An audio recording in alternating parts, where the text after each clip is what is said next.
लो जी जनाब, रास्ता इस्लामाबाद तो मरी तकरीबन 54 किलोमीटर सफ़र है।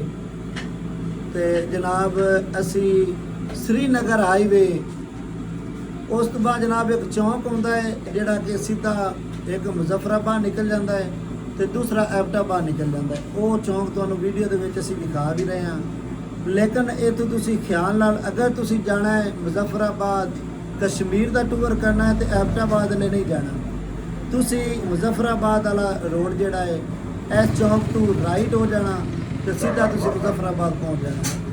इस टाइम जनाब चाचे होरां नूं बड़ी जोर दी भुख नाल मैनू भी आहो ते माशाअल्लाह असीं हुण जिहड़ा है ना इत्थे नाश्ता करांगे चंगा मंड के ते फिर असीं अगे निकलांगे।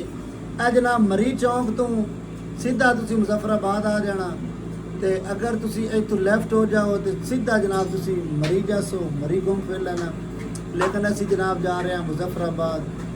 सब तो पहले पॉइंट करांगे गंगा चोटी और उस तो बाद उस्ताद जी लीपा वैली लीपा वैली। तो रात नूं कित्थे रवांगे? चकार हैं सुदन गली सुदन गली। उत्थे की सुदन गली मतलब?